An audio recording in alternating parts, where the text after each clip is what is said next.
બહુ જ દુઃખદ ઘટના છે. સંપૂર્ણ હિન્દુ સમાજને આઘાતજનક ઘટના. મુદ્દો તો એ જ છે કે આવા સમયે વિશ્વ હિન્દુ પરિષદ હિન્દુ સમાજની પડખે અને જેને જજમેન્ટ મળ્યું છે, જેને સજા થઈ છે, એ બધા જ પરિવાર સાથે હર હંમેશ અમે ઊભા રહીશું, એ જ આજના પ્રસંગે કહી શકાય. આવશ્યકતા પડી છે તો એના માટે આગળ પણ કાનૂની જે વ્યવસ્થા છે, કાયદાકીય નિષ્ણાંતોને મળીને એના માટે દાદ પણ માગશું, એના માટે લડવાની આવશ્યકતા પડશે. એટલે આગળ પણ અમે ન્યાયી પ્રક્રિયામાં લાગશું.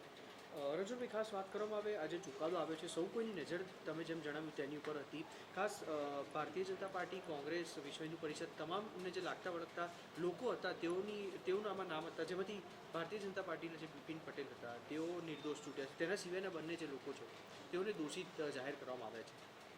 જે ઘટના છે એ ઘટના સંપૂર્ણ હિન્દુ સમાજને આઘાતજનક છે.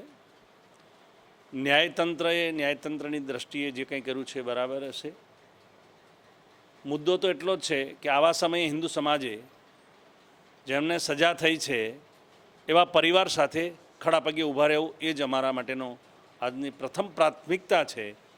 અને સાથે સાથે એના માટે કાયદાકીય જે કંઈ નિષ્ણાંતોને સલાહ લઈને હાઈકોર્ટથી માંડીને જ્યાં આવશ્યકતા ત્યાં અને મદદ કરવા માટે વિશ્વ હિન્દુ પરિષદ ખડા પગે રહેશે.